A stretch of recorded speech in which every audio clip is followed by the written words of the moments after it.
Yosa, kembali lagi di Kako Anime. Dan ya, kali ini kita akan membahas hal menarik yang ada di One Piece chapter 1175. Tapi pada video kali ini kita benar-benar hanya akan fokus kepada God Over.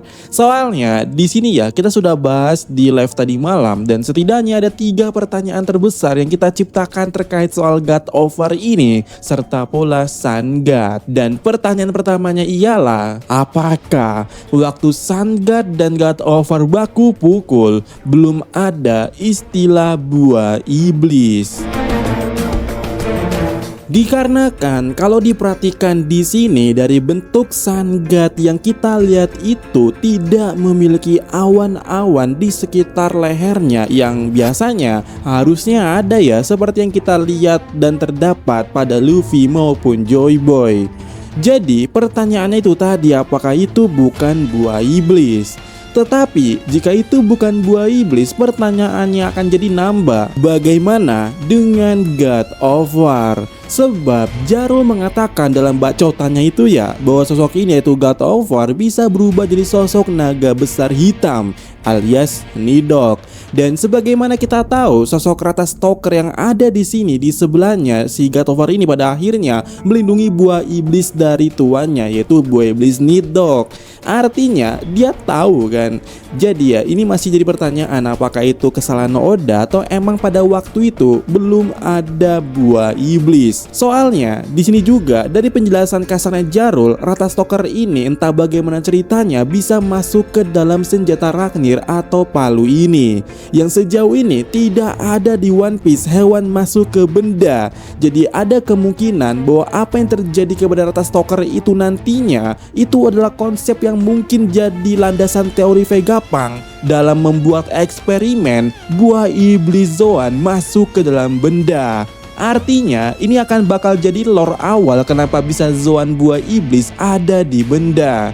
Dan apakah itu juga artinya buah iblis bisa terbentuk dari manifestasi, dari keinginan makhluk tertentu untuk lahir kembali sebagai buah iblis. Dengan artiannya pula ini akan memperkuat bahwa waktu itu eranya berada di dunia pertama. Dan kemungkinan kematian dari si God of War ini itu terjadi di dunia kedua, karena di mural ini selain sosok Nidhogg ini menyerang monster yang ada di dunia satu, dia juga ada di pohon Yggdrasil ataupun semacamnya yang ada di dunia kedua. Dan hal itu menjadi kemungkinan sejauh ini disitulah baru terciptanya buah iblis. Apalagi pula ya teks Harley yang ada di dunia kedua ada kalimat yang menyebutkan atau bahkan menjelaskan ya soal dewa atau ibu laut di samudra mengamuk. Dan jelas kita tahu bahwa itu adalah kelemahan terbesar dari buah iblis. Jadi pada intinya saat God of War mati, si Rata Stalker ini selalu berharap bahwa sosok tuannya tetap akan ada dan terciptalah buah iblis yaitu buah iblis Ryunomi model Nidhogg Mythical Zoan. Sebab teori Vegapunk terkait soal buah iblis itu berdasarkan keinginan. Jadi adanya buah iblis Nidhogg adalah keinginan Rata Stalker. Dan ya, bagaimana menurut kalian soal itu? Dan untuk bagaimana Rata Stalker itu bisa berada di benda ini masih tanda tanya. Kita belum tahu detail jelasnya. Kemudian kita ke pertanyaan berikutnya terkait soal God of War ini, yaitu apakah God of War ini suku Giant kuno atau Ors berdasarkan tanduk yang ia miliki ini? Dan apakah ada hubungannya dengan Pulau Onigashima? Karena kalau kita memperhatikan bentuk dari God of War ini, jikapun itu adalah tanduk asli, tanduknya itu tidak seperti Loki. Dan itu membuat kita pasti mulai bertanya-tanya apakah sosok God of War ini itu Giant kuno atau tidak. Tapi bukankah Jarul bilang kalau potensi terbesar daripada Nidhogg itu terbuka sepenuhnya karena sosok Giant kuno. Dan sosok God of War ini dikatakan bisa berubah wujud Nidhogg dengan sangat besar, bahkan sampai menciptakan malam di siang hari.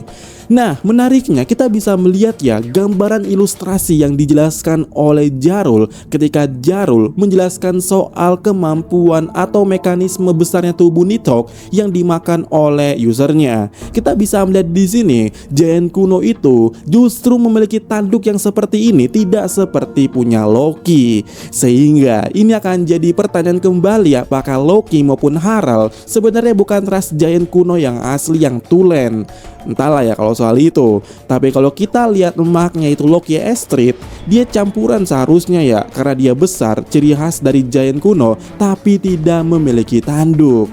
Namun kita nggak tahu detailnya bagaimana, karena di Elbaf ini juga pada dasarnya ada loh orang tua dan anak Giant yang memiliki tanduk seperti itu. Dan ya, sampai sejauh ini kita nggak dapat kejelasan apapun, sehingga tentu saja ini akan tetap jadi pertanyaan soal tanduk ini. Tapi yang kuharapkan ya, ini pasti akan terhubung dengan Ors yang sejauh ini itu belum dijelaskan sama sekali oleh Oda Sensei, termasuk Onigashima. Kenapa? Karena di Onigashima, jika kalian ingat, di belakang Onigashima itu entah kenapa iklimnya bersalju.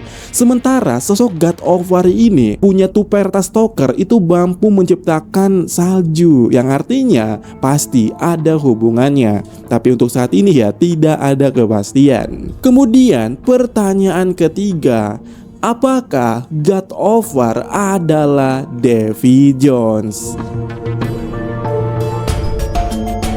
Ya, ini udah banyak kali dipertanyakan oleh kalian pada saat kita live, terutama sejak spoilernya keluar. Dan alasannya adalah itu karena Rox tahu tentang buah iblis yang ada di Elbaf yang diniatkan Rox untuk menggulingkan Imo. Dan itu tentu saja menarik. Kenapa? Karena Imo aja nggak tahu kalau Nidhogg ada di Elbaf. Sementara Rox tahu, kan itu aneh ya. Dan jelas itu akan jadi pertanyaan, dari mana sih Rox bisa tahu semua itu? Nah, satu-satunya sejauh ini diyakini bagaimana Rox tahu segala yang ia ketahui sampai yang seharusnya tidak mungkin diketahui oleh orang banyak itu dari leluhurnya. Sebab waktu berbicara dengan Harald, setidaknya Rox bilang kalau keluarganya diburu. Artinya, informasi-informasi ini memang berasal daripada keluarga daripada Davy. Nah, dari semua itu muncullah asumsi, dengan Rox tahu buah iblis Elbaf, apakah itu juga adalah informasi dari leluhurnya? Sehingga karena itu, apakah God of War ini adalah leluhurnya Davy?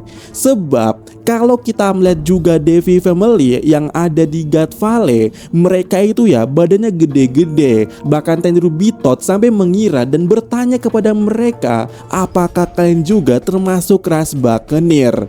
Yang mana kita tahu ya, Buccaneer itu adalah ras campuran antara manusia dengan Giant. Jadi apakah leluhur asli Davy itu awalnya adalah dari Giant yang kemudian menikahi manusia sampai akhirnya Rox lahir dengan tubuh yang seperti itu, seperti Buccaneer. Lalu hal yang menarik lainnya, kalau leluhur daripada Rox yaitu Davy family berasal dari Elbaf, itu adalah soal keyakinan si Rox yang pada saat itu sangat yakin kalau tempat yang mereka kunjungi bersama Shiki dan juga orang-orang yang ini itu lagi di Elbaf. Rox sangat yakin dan sampai akhirnya mereka bertemu Loki di sana. Dan ini pertanyaan juga, kenapa Rox bisa seyakin itu Elbaf adalah tempat yang saat itu mereka kunjungi? Bukankah itu artinya si Rox ini emang mengetahui informasi sampai sejauh itu? Dan bagaimana bisa tahu? Ya tentu saja pasti leluhurnya dari Elbaf. Selain itu ya, Imo juga bilang kalau Elbaf adalah D. Jadi ada kemungkinan keluarga Davy D. Jones dari Elbaf. Dan ya, itu dia setidaknya kecurigaan yang mendasari asumsi bahwa God of War ini adalah Davy D. Jones. Dan ya, bagaimana menurut kalian? Untuk poin-poin lainnya kita akan bahas di next video ya. Dan video kali ini akan ditutup dengan sesi komentar. Apakah Nika di legenda Elbaf adalah Nika asli yang masih hidup sebelum jiwanya bereinkarnasi lewat buah iblis? Soalnya God of War Elbaf kemungkinan memakan buah iblis Nidhogg, jadi Nidhogg asli kemungkinan pernah hidup sebelum mati dan bereinkarnasi melalui buah iblis. Nah, untuk masalah ini tadi yang kutanyakan ya, ini sebenarnya wujud daripada Nika itu buah iblis atau bukan? Dan juga hal yang sama dipertanyakan untuk God of War ini, apakah itu udah buah iblis atau belum? Karena kalau kita berbicara legenda Nordik, sebut saja Fafnir, itu adalah contoh dari legenda di mana manusia itu bisa berubah jadi naga karena semacam hal, yaitu keserakahan dan kutukan. Jadi pada intinya, apakah ini udah masuk buah iblis atau emang wujud asli mitikalnya belum masuk buah iblis? Ya, itu masih pertanyaan sih. Kemudian dari di Roro, menurutku wujud Nika sekarang itu wujud dasar basic doang. Luffy belum mengetahui tentang kekuatan sesungguhnya buah iblisnya. Kemungkinan setelah Arc Elbaf akan tahu lewat Zoan Palu Loki yang menceritakan sejarah Elbaf dan Nika lewat Chopper yang menerjemahkannya. Dan beberapa haunnya juga meningkat setelah melawan Imu yang merasuki ke Satria Suci. Yaitu itu poin yang menarik sih. Pokoknya ya, Rata Stalker ini bener-bener adalah plot untuk cerita. Pokoknya penting dah. Kemudian dari Luha, jadi Rata Stalker bukan buah iblis nih. Nah, untuk ini jadi pertanyaan masih samar-samar, belum ada kejelasan detail.